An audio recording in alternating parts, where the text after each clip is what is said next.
menangani sebuah kasus. Saya menemukan WA suami saya berkata-kata mesra dengan perempuan lain, dan saya bilang, Mas, kok seperti ini? Saya, Bu, dimacaci maki, dihina, bahkan saya diludahi.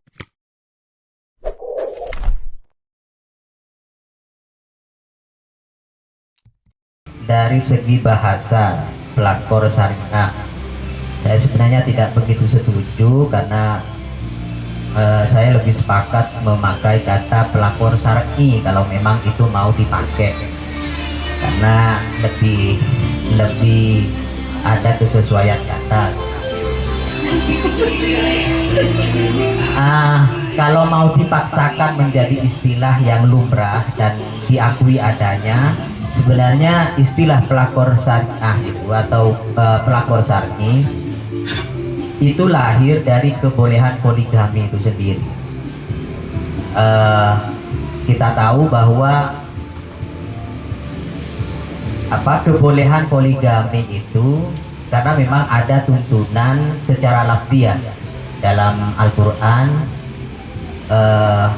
yang menunjukkan kebolehan poligami itu bagi laki-laki boleh menikahi 2, 3 sampai 4, dibatasi 4.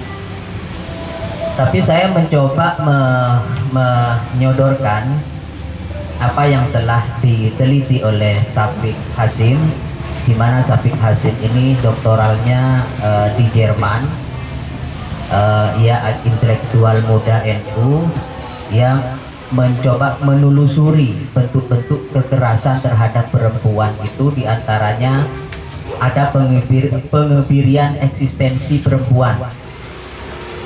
Orang tua yang lebih memprioritaskan anak laki-laki daripada perempuan itu masuk kategori pengebirian eksistensi perempuan, katanya Syafiq Hasyim. Yang kedua, domestifikasi perempuan. Semisal keharusan perempuan itu pakai jilbab, terus kemudian berdandan, kemudian pembatasan keluar rumah, itu masuk kategori kekerasan yang dinamakan domestifikasi perempuan. Kemudian yang nomor 3, pernikahan dini. Ini juga menjadi atau berpotensi menjadi sebab kekerasan karena pelaku pernikahan dini itu labil secara mental dan sangat memungkinkan terjadi perceraian.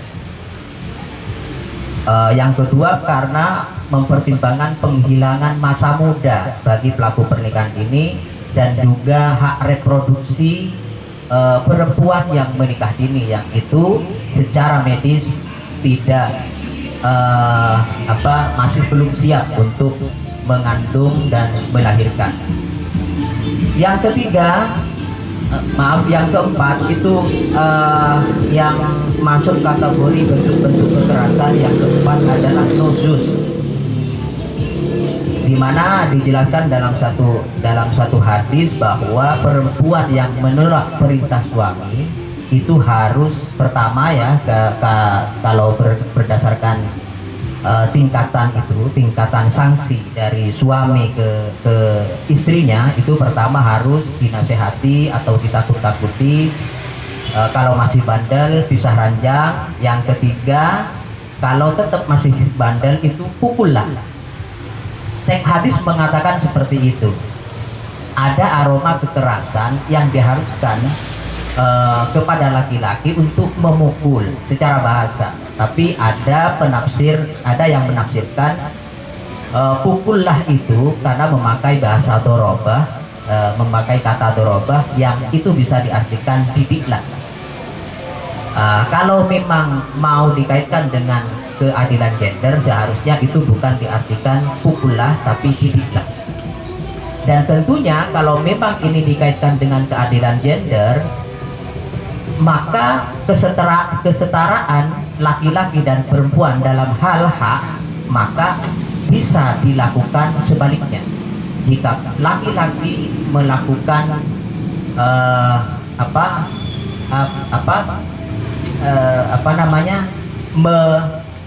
keluar dari akad pernikahan itu, selingkuh dan sebagainya, itu juga masuk kebolehan untuk didorobah juga. Yang terakhir poligami, ini yang akan saya bahas panjang. Saya menulis sekitar ada empat halaman di sini. Saya mengajukan beberapa pendapat dari beberapa ulama yang kategorinya modern, yang tentunya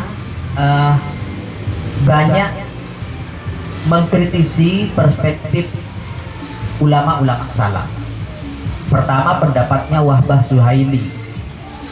Wahbah Zuhaili ini berpendapat ada 3 syarat utama seseorang boleh poligami. Pertama, bisa berbuat adil, karena memang 4 madhab mulai dari Hanafi, Maliki, terus kemudian Syafi'i, Hambali, itu dalam mensyaratkan adil. Nah, itu lebih spesifik nanti dalam persoalan jatah bermalam di tempat istri. Nah, itu nanti penjelasannya biar Bapak Kemenak. Terus yang kemudian yang nomor 2, bisa memberi nafkah. Yang terakhir, ada sebab-sebab tertentu yang mengharuskan poligami. Tapi Wahbah Zuhaili menggarisbawahi bahwa hukum asal dari nikah itu satu. Karena melihat dari dari ayat fawahidatan itu, yang kedua, memang Nabi Muhammad menikah dengan Siti Khadijah itu selama 22 tahun dan melakukan poligami setelah wafat. Itu yang disimpulkan oleh Wahbah Zuhaili bahwa hukum asal dari nikah itu hanya satu perempuan, bukan poligami itu sendiri. Terus kemudian ada pendapatnya Muhammad Abduh. Muhammad Abduh malah jelas, lebih jelas mengharamkan poligami itu sendiri, karena berdasarkan ilat kebolehan poligami itu sendiri. Harus memenuhi keadilan, tapi boleh melakukan poligami dengan 3 syarat. Pertama, terbukti secara medis tidak bisa memberikan keturunan. Yang kedua, perempuan yang benar-benar butuh perlindungan. Kalau nggak dinikahin nggak aman gitu. Itu boleh dinikahin. Yang ketiga, istri tidak bisa memenuhi kebutuhan seksual suami. Ini bisa karena istri sakit yang begitu panjang itu, sehingga istri tidak bisa memenuhi hubungan seksual dengan suami. Tapi menurut Muhammad Abduh, ini mustahil dan mustahil. Mustahil dan mustahil syarat kayak gini. Tetap kecenderungan Muhammad Abduh mengharapkan poligami karena syarat-syarat ini sulit sekali untuk dipenuhi. Yang ketiga, pendapatnya Nasr Hamid Abu Zaid, lebih terbuka lagi dan lebih lebih ekstrim lagi pendapatnya daripada Muhammad Abduh. Menurut Abu Zaid, ada ambiguitas di kalangan ulama yang membolehkan poligami. Makanya Abu Zaid ini menolak poligami dihukumi mubah, apalagi sunnah. Menurut Abu Zaid, anjuran poligami itu harus dilihat dari kacamata prinsip-prinsip umum. Kalau dalam fikih itu ada al-mabadi al-ammah, prinsip-prinsip umum merumuskan sebuah hukum. Di antaranya ada aspek keadilan, kemerdekaan, hak kehidupan, kebahagiaan, dan lain-lain. Ini harus menjadi barometer merumuskan sebuah hukum. Kemudian Abu Zaid juga mengkritisi penafsiran ulama tentang surat An-Nisa ayat 3. Nah, ini ayat favorit bagi orang pelaku poligami. Bismillahirrahmanirrahim. Bismillahirrahmanirrahim. Wa in hiftum wal alla tuksitu fil yatama fankihu ma tabalakum minan nisa'i mathna wa thulatha wa ruba'. Menurut Abu Zaid, di ayat ini orang tidak melanjutkan pada ayat berikutnya. Fa in hiftum alla ta'dilu fawahidatan aw ma malakat aymanukum. Ada kalimat auma malakat aymanukum, atau budak-budak yang kamu miliki, sebagai bentuk batasan pemberlakuan poligami. Jadi ayat tadi itu sebenarnya bentuk pembatasan agar orang tidak melakukan poligami. Ayat selanjutnya yang nuansanya juga membatasi perlakuan poligami, melakukan poligami itu mathna wa thulatha wa ruba'. Mestinya, kata Abu Zaid, ini harus ditafsir sebagai relasi kemanusiaan antara laki-laki dan perempuan dalam konteks masyarakat. Artinya, kebolehan menikahi 4 perempuan merupakan bentuk dari penyempitan atas keluasan memiliki istri lebih dari 4. Selain itu juga Abu Zaid mengkritisi tentang hubungan antar teks. Jadi ayat tentang poligami itu tidak hanya satu tentang Quran surat An-Nisa ayat 3. Harus dibaca juga ada ayat poligami di surat yang sama di ayat 129. Walan tastati'u an ta'dilu bainan nisa'i walau harastum. Ini kadang-kadang nggak pernah nggak pernah disentuh oleh yang melegalkan poligami. Menurut Abu Zaid, ada sesuatu yang didiamkan saat membaca ayat poligami, karena seringkali tidak disebutkan juga ada ayat poligami yang justru itu membatalkan ayat yang sebelumnya. Kita tahu kalau kita orang pesantren, di sana ada huruf lan. Bapak dari Kemenang pasti tahu ini. Lan itu dalam ilmu nahu disebut adat syarat, di mana lan memiliki makna mencegah terjadinya jawab. Jadi kalau pakai lan sama dengan walang tardo angkal Yahud itu, kalau sudah pakai lan tidak mungkin. Jadi siapapun, kapanpun orang yang melakukan poligami itu tidak akan pernah berlaku adil pada istrinya. Jadi kalau memang ilat kebolehan berpoligami itu adalah adil, maka kalau memang tidak mungkin, maka kebolehan berpoligami itu batal secara hukum. Terus kemudian pendapatnya Aminah Wadud. Aminah Wadud membahas tentang ayat 34 di surat yang sama, yaitu surat An-Nisa, tentang ar-rijalu qawwamuna 'alan nisa. Ayat ini menurut Aminah Wadud setelah diteliti ternyata tidak sesuai dengan kondisi modern. Banyak perempuan-perempuan yang bisa menunjukkan superioritasnya kepada di atas laki-laki, lebih superior daripada laki-laki dalam hal pekerjaan, dalam hal kepemilikan uang dan lain-lain. Terus kemudian ada kajian akar kata ar-rijal an-nisa. Saya tidak tahu apakah ini pernah dibahas, cuman saya mendapatkan bahasan ini ketika saya ada diskusi bersama di Surabaya. Ada Kemenang Pusat juga yang membuka ruang diskusi ini tentang mengotak-atik kata ar-rijal dan an-nisa ini. Pertama, kata ar-rijal.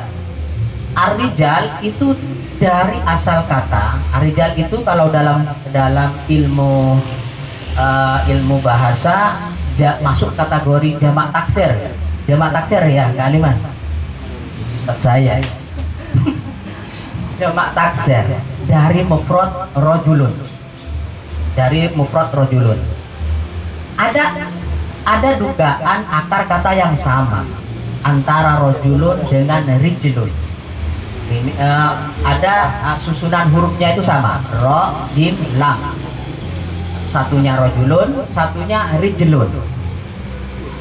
Ini seolah mengindikasikan bahwa secara penyebutan rojulun itu hanya itu simbolik keberadaan laki-laki di zaman dulu. Jadi kalau rijlun itu diartikan jalan, maka berjalan itu merupakan simbol dari gerak, dan gerak adalah simbol dari berjalan, simbol dari gerak yang berpindah, sementara gerak merupakan simbol dari dinamis dan mobilitas. Jadi yang dimaksud rijalun itu bisa jadi adalah orang yang dinamis dan mobile. Sementara an-nisa dari segi bahasa ada kesamaan akar kata dengan nasa'u. Ini baru tadi siang saya coba buka kamus Arab, yang ternyata ada kesamaan arti dengan nasa'a, yang artinya mengakhirkan, menangguhkan, lamban, dan kegemukan. Itu arti yang saya lihat tadi di kamus.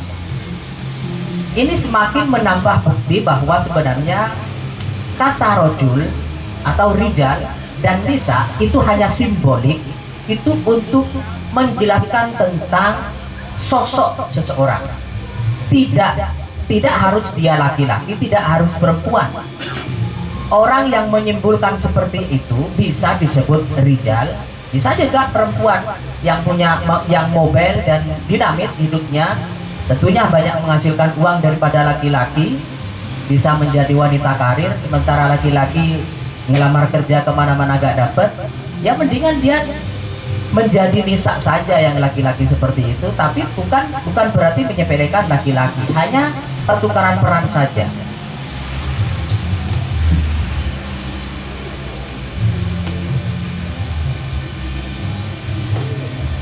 Terus kemudian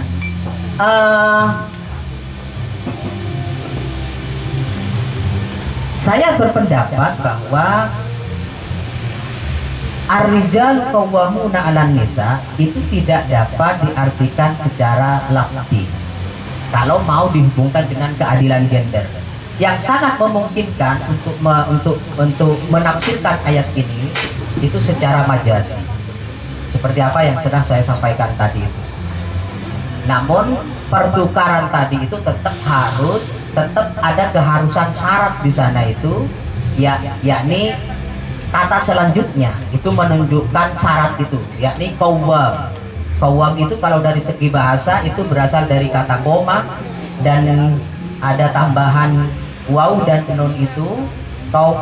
Koma sendiri itu kalau dalam isim fa'ilnya qaimun, orang yang berdiri kokoh. Tentu ada maksud tersendiri kenapa memakai kata yang berasal dari kata qaimun ini, dan posisinya menjadi khobar, penjelas kriteria dari mubtada, yakni ar-rijalu. Yang dimaksud adalah orang yang berdiri kokoh, maksudnya konsisten dan bijaksana, apalagi memakai kata sigot mubalaghah yang berarti sangat. Kalau mau dipertukarkan peran laki-laki dengan perempuan, rijal itu bisa perempuan yang dinamis dan juga mobile. itu tetap harus ada syarat qawwamah. Dia harus bijaksana dan konsisten. Nah, selama perempuan bisa menunjukkan kayak gini, kekonsistenan itu dan kebijaksanaan dalam memimpin keluarga dan juga memimpin dalam ranah sosial, maka sangat memungkinkan itu dipertukarkan dengan laki-laki. Dari segi pemakaian kata serta takwil kata arti dari ar-rijalu qawwamuna 'alan nisa, mungkin maksudnya menurut saya seseorang yang boleh menjadi pemimpin keluarga dan sosial adalah dia yang sangat konsisten dan bijaksana. Jika yang konsisten dan bijaksana adalah istrinya dan istrinya juga yang dinamis, bukankah peran ini bisa dipertukarkan dengan suaminya? Itu pun juga bisa. Yang terakhir sebagai penutup,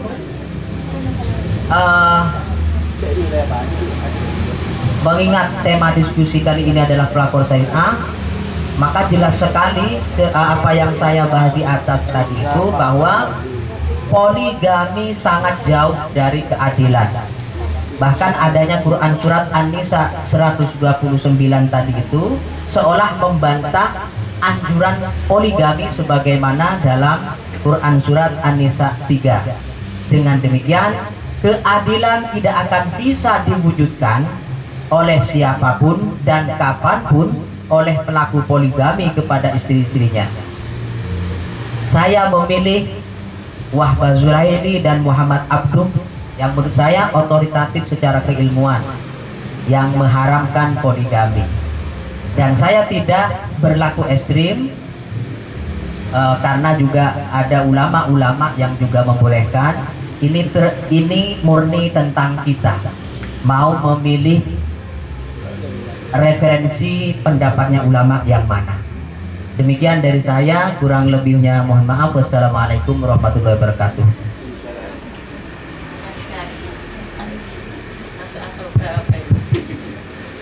Assalamualaikum warahmatullahi wabarakatuh. Alhamdulillahirabbil alamin. Pada kesempatan malam hari ditemani suasana yang sejuk karena habis hujan dan juga agak dingin bagi yang tidak terbiasa untuk dingin. Banyak sekali yang sudah kita dapatkan pada malam hari ini, baik dari perwakilan dari Kemenat, yaitu tidak asing bagi saya karena adalah suami tercinta dari sahabat sejati saya, Dr. Vera Andriani. Kebetulan kita satu di STAIS dan memang kami termasuk sahabat dekat. Alhamdulillah dipertemukan dalam satu momen. Kalau sama Dik Vera mungkin sudah sering, tapi dengan suaminya baru satu kali ini saya disandingkan dalam sebuah acara yang luar biasa, dan mudah-mudahan kita bisa mengambil hikmah di kemudian hari dalam menjalankan kehidupan kita. Begitu juga di sebelah kiri saya ada Adinda Muniri dan juga partner kami dalam persoalan bagaimana menjawab persoalan-persoalan yang berhubungan dengan anak-anak remaja dan bagaimana untuk mencegah pernikahan dini yang ada kaitannya dengan tadi, karena menjadi salah satu faktor banyaknya perceraian yang tinggi tadi, yang angkanya sampai luar biasa. Saya sangat kaget karena ini adalah sebuah fakta yang ada di sosial kita, dan itu salah satunya adalah akibat perkawinan dini. Dan itu kita mencoba untuk bagaimana bakalan ini ke depannya anak-anak mudanya tidak melakukan pernikahan dini sehingga tidak terjadi hal-hal yang tidak diinginkan termasuk perceraian. Persoalan ini begitu luar biasa. Pertama kali saya disodorin tentang tema ini, wow, karena lagi in kan gitu, tentang poligami yang ada kaitannya dengan pelakor syariah.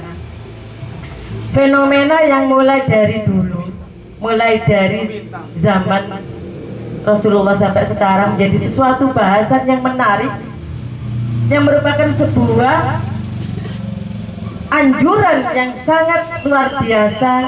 Surga bagi laki-laki, tapi surga yang tidak dirindukan oleh kaum perempuan.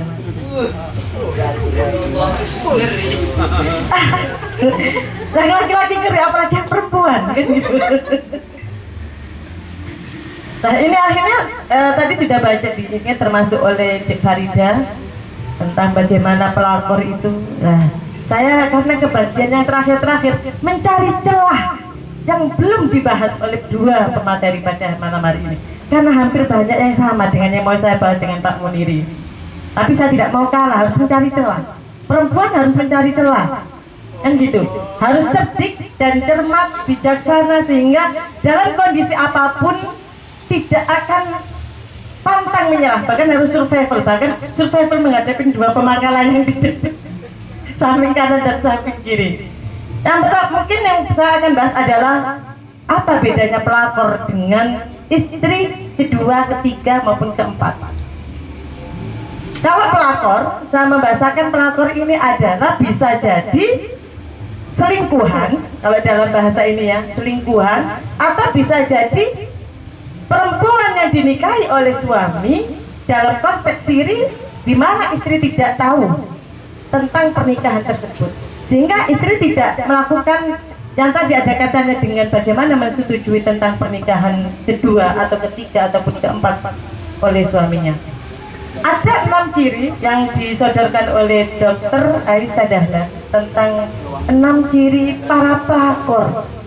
Yang pertama adalah niat dari menikah ataupun niat dari selingkuh itu sudah dari awal sudah salah, yaitu hanya niat karena mencari harta atau menguras harta.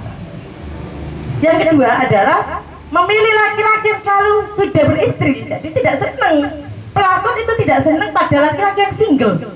Maaf bro, yang lagi single, Anda tidak laku bagi para pelakor. Karena apa? Ciri yang kedua itu adalah laki-laki yang beristri. Kenapa? Karena ini ada kaitannya dengan yang pertama, persoalan harta. Yang dianggap kalau masih lajang, itu masih tahap pencarian eksistensi diri. Secara ekonomi masih lontang-lantung.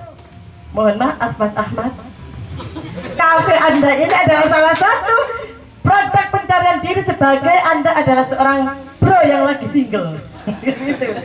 Nah ini menunjukkan bahwa Mas Ahmad mungkin tidak akan banyak dilirik oleh para pelakor. Yang adalah yang melirik adalah seorang perempuan yang memiliki ketulusan hati, kan gitu. Amin, kan gitu Mas Ahmad. Nah ini yang menarik. Yang ketiga adalah ada keinginan jahat dari para pelakor itu untuk menggantikan posisi istri yang pertama sebagai istri yang sah. Baik itu maksudnya terang-terangan ataupun implisit atau mustatir gitu. Nah itu. Yang selanjutnya adalah 4. Mereka bangga telah menaklukkan hati suami-suami. Jadi ada kebanggaan tersendiri bagi para pelakor. Aku loh sudah mampu menaklukkan hati suami. Terserah kamu, mau kamu sakit, mau kamu terluka, mau kamu merasa bahwa ini itu tidak adil buat kamu, apa pentingnya buat gue? Itu ada di dalam diri pelakor. Kenapa? Karena sudah niatnya sudah salah dari awal. Itu yang membedakan antara pelakor dengan istri 2, 3, dan 4. Karena tadi Mbak Farida nggak mau dikatakan bahwa itu sama kan gitu. Yang kelima, suka dandannya itu melebihi batas normal. Dalam artian apa? Suka yang branded. Kenapa tadi ada katanya dengan harta tadi? Dalam rangka apa? Bisa jadi dalam rangka untuk menarik, sebagai daya tarik dia untuk bisa menarik suami-suami istri-istri yang sah. Nah, yang lebih, yang keenam ini lebih parah lagi. Tanda-tanda yang sampai dikatakan oleh Aisyah Dahlan, Dr. Aisyah Dahlan, bahwa ini adalah pelakor yang sangat jahat. Adalah pelakor yang dia tidak mengakui dan tidak merasa bersalah. Baginya adalah kesenangan dia sendiri dan tidak peduli orang lain. Dan dia istilahnya gitu gini, bukan saya yang menggoda suami Anda, tapi suami Anda yang tergoda oleh saya. Dia yang menggoda saya terus, sehingga saya merasa bahwa ini bukan kesalahan saya. Saya tidak merasa bersalah karena beliau atau suami Anda yang berusaha untuk menggoda saya, dan saya hanya memanfaatkan dan berusaha untuk apa istilahnya gitu, merajut kasih sesuai dengan kasih yang diberikan kan gitu. Nah ini sampai dikatakan oleh Dr. Aisyah Dahlan sebagai pelakor jahat. Bedanya pelakor dan poligami tadi, kalau mungkin saya sebagai perempuan dan juga dibilang aktivisnya masih nggak tahu getol apa tidak, dinamis atau progresif, saya tidak tahu menamai diri saya bebas nilai. Jadi orang bebas menilai saya seperti apa. Saya lebih senang bahwa poligami adalah sebuah pintu darurat dalam sebuah pesawat. Ketika pesawat itu mau jatuh, maka boleh pesawat itu membuka pintu-pintu daruratnya untuk menyelamatkan orang-orang yang ada di dalam pesawat itu. 3 hal tadi yang sudah sempat dibahas oleh Mas Muniri. 1, ketika istri itu tidak mampu menjalankan kewajibannya, maka boleh seorang suami melakukan poligami. Yang kedua, istri sakit yang memang tidak mampu menjalankan fungsi beliau sebagai apa?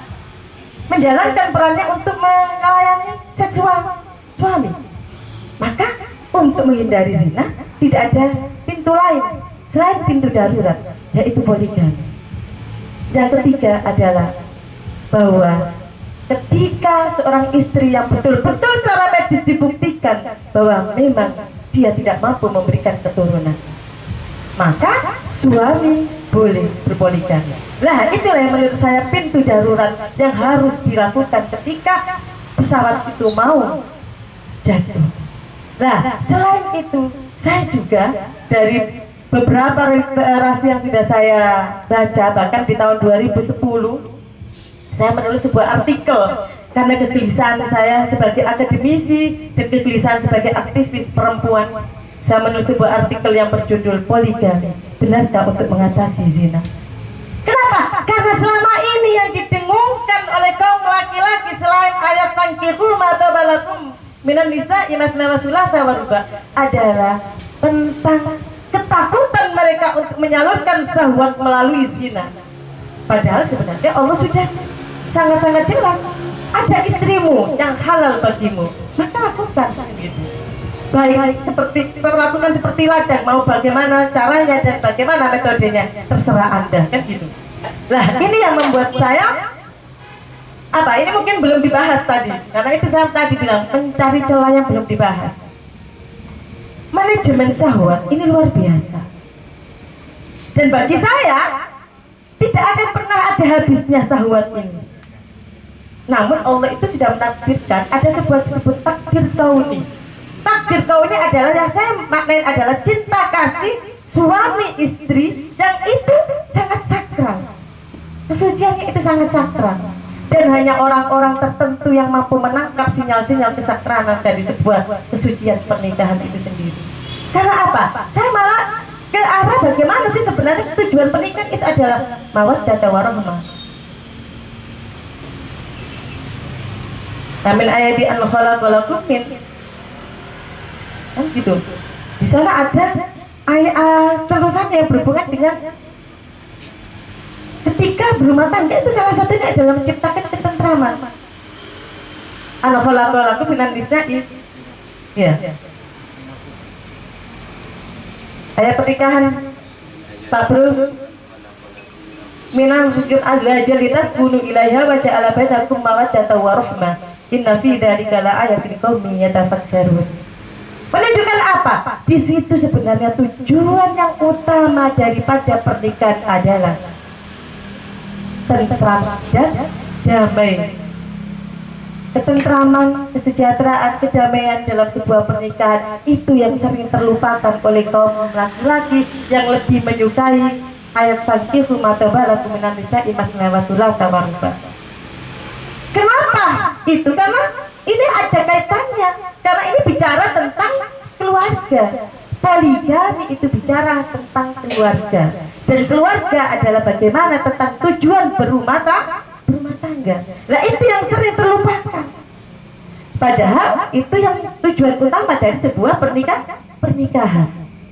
Nah kalau poligami itu juga dibatasi, tadi sudah banyak luar biasa, mulai dari Rosid Ridho, mulai dari siapa saja tadi, Aminah Wadud, Ahmad Abdu ya, semuanya sudah dipaparkan oleh Mas Muniri betapa poligami itu menyisakan sebuah konsekuensi logis yang sangat luar biasa yang berhubungan dengan keadilan. Dan adil ini sangat sulit sekali. Saya memaknai adil itu tidak harus sama. Adil itu tidak harus sama, namun sesuai dengan porsi. Maka ketika istri yang banyak anaknya, misalnya terus istri keduanya nggak punya anak, apa harus sama harinya? Jadi sangat susah sekali bicara tentang konteks adil. Itu baru dalam tataran lahiriah. Apakah sama ketika memberikan istri pertama dengan anak berapa dengan istri kedua yang mungkin belum punya anak? Apakah sama dengan istri yang selalu mendampingi dia susah, suka, duka selama berapa puluh tahun, 25 tahun, 30 tahun, dengan yang baru saja muncul dalam kehidupannya? Apakah harus sama? Jadi keadilan itu sangat sulit. 18 tahun misalnya, sweet katanya Bang Aliman. Apakah sama dengan saya misalnya? Nah ini kan disuruh gitu Mas Aliman itu. Nggak apa-apa, sama takut kan gitu. 18 tahun berumah tangga misalnya, terus ada yang baru. Baik Pak Matur melihat apa enggak? Terus ada yang baru, terus harus sama, apakah itu adil? Jadi konsep adil itu sangat sekali, dan karena memang tidak ada di dunia ini yang paling adil, kan gitu. Nah, itu akhirnya sampai semana saya tadi. Nah, ini dari beberapa ulama juga ada mengatakan bahwa kayak Hanafi mengatakan bahwa adil itu dari lahiriah, ya tadi itu sandang pangan. Bagaimana dengan keadilan psikis? Ini sering terlupakan. Ini kenapa banyak terjadi, mohon maaf, rumah tangga yang poligami itu cenderung menyimpan bola api. Kapanpun bisa meledak, kapanpun bisa bubaran atau perceraian, karena susah sekali diukur, apalagi persoalan psikis. Mohon maaf, tidak sedikit laki-laki sudah berpoligami, istri sudah masih berusaha tertati-tati untuk berusaha berusaha untuk menerima kondisi yang ada. Belum tentu suaminya juga arif dan bijaksana. Dalam konteks katanya Bu Musda Mulia, banyaknya kekerasan dalam rumah tangga atau KDRT. Kekerasan itu ada 4: kekerasan fisik, psikis, ekonomi, dan seksual. Itu banyak terjadi karena adanya poligami ini. Kenapa? Rawan sekali. 1, karena ada perbandingan. Ada yang dikompar. Oh, istri yang kedua seperti ini, istri yang pertama seperti ini. Oh, istri yang ketiga seperti ini, istri keempat seperti ini. Jadi ada yang dikompar, sehingga ada celah sedikit saja dari kekurangan beberapa istri itu kelihatan mencolok. Akhirnya itu yang menimbulkan tadi menjadi ketidakadilan. Itu yang mungkin belum banyak disentuh oleh Mas Muniri. Fakta-fakta itu yang banyak terjadi di lapangan. Kasus KDRT yang ada di Bangkalan seperti yang saya tangani selama ini, banyak terjadi ya karena itu. Ketika istri, mohon maaf, hanya ngonangin, hanya melihat dan membaca WA, satu kata sudah terucap yang menyakitkan hati. Kok tidak sopan ya? Itu aja masih bagus bahasa gitu. Tidak sopan membuka HP-nya suami. Ada yang tidak seperti itu. Bahasanya lebih kasar lagi. Matamu dan lain-lain. Bahkan ada yang mohon maaf diludahin. Saya menangani sebuah kasus. Saya menemukan WA suami saya berkata-kata mesra dengan perempuan lain, dan saya bilang, Mas, kok seperti ini? Saya Bu, dimacaci maki, dihina, bahkan saya diludahin. Setelah itu saya diinjak-injak, kepala saya dibenturkan ke dinding. Apa pernah hal ini terkuak atau dibicarakan oleh kaum laki-laki yang mau berpoligami. Akhirnya lari dia, lari, akhirnya masuk ke dokter, dan sama dokter diantarkan ke Polres. Di Polres ketemu saya, kebetulan saya mendampingi kasus lain. Saya melihat muka-muka Mamat karena memang baru malamnya, paginya ketemu saya, otomatis hasil ininya masih jelas. Kekerasan fisiknya dia yang merasakan kan gitu. Tapi fisiknya saya sudah masih bisa melihat. Dan itu terjadi di lapangan dan di sekitar kita. Dalam artian ini bukan main-main. Ini ada di sekitar kita, menggurita dan menjadi momok bagi kaum perempuan. Nah, tadi ini ada kaitannya dengan ketidakadilan yang ada hubungannya dengan surat An-Nisa ayat 29. Ketika bicara poligami, tidak terbatas hanya di surat An-Nisa ayat 3. Karena lebih dahsyat lagi ketika di ayat 129. Di mana ketika kamu sekali-kali tidak dapat berbuat adil di antara istri-istrimu, walaupun kamu ingin berbuat demikian. Jadi Allah itu sudah memperingatkan, walaupun manusia itu pengen berbuat adil, begitu berat adil itu, tidak akan mungkin kamu bisa melakukannya. Nah, itu masih ketemu selingkuh, sudah disantap, apalagi ketemu sudah punya istri. Banyak sekali suami yang tidak bisa menahan emosi ketika belahnya terkuat. Nah, karena itu janganlah kamu terlalu cenderung kepada yang kamu cintai. Bisa nggak laki-laki itu mengukur kadar cintanya kepada istri-istrinya? Berapa persen di sana, berapa persen di sini? Saya yakin sangat sulit. Sehingga kamu biarkan yang lain terkatung-katung. Ketika ada yang lebih dicintai, ada hati yang terkatung-katung di sana, wahai laki-laki. Kan gitu. Dan jika kamu mengadakan perbaikan dan memanah diri dari kecurangan, sesungguhnya maka Allah Maha Pengampun lagi Maha Penyayang. Disuruh sadar. Betapa ayat itu diakhiri dengan itu. Sesungguhnya Allah Maha Pengampun, disuruh bertaubat sebenarnya. Ketika kamu sudah tidak mampu berbuat adil dan hanya mampu membuat kecurangan dan kezaliman di antara istri-istrimu, bertaubatlah, mumpung masih ada pintu taubat. Karena sesungguhnya Allah Maha Penyayang. Begitu luar biasanya ayat itu. Ini adalah implikasi betapa Islam itu humanis. Kenapa saya tertarik dengan menggunakan kata-kata muslimah humanis di dalam LSM saya? Karena saya merasa bahwa Islam itu humanis.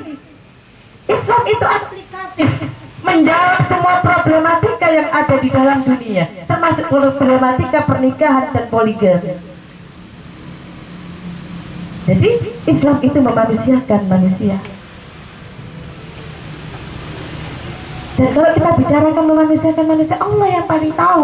Makanya Allah menurunkan ayat Al-Quran untuk kita telaah, kita analisis. Apalagi bagi kita, orang-orang ataupun yang sama Allah diberikan amanah untuk memiliki critical thinking, analisis yang tajam, analisis yang mendalam. Maka ini tidak main-main. Bagi orang-orang yang sudah diberi amanah, yang betul-betul Allah berikan ilmu dan dia tidak mengamalkan ilmunya, ya tunggu saja, kan begitu. Dan di dalam perbincangan saya di grupnya Biru Daun kemarin, jadi di dalam poligami itu kesabaran dan keikhlasan itu tidak dituntut hanya untuk istri.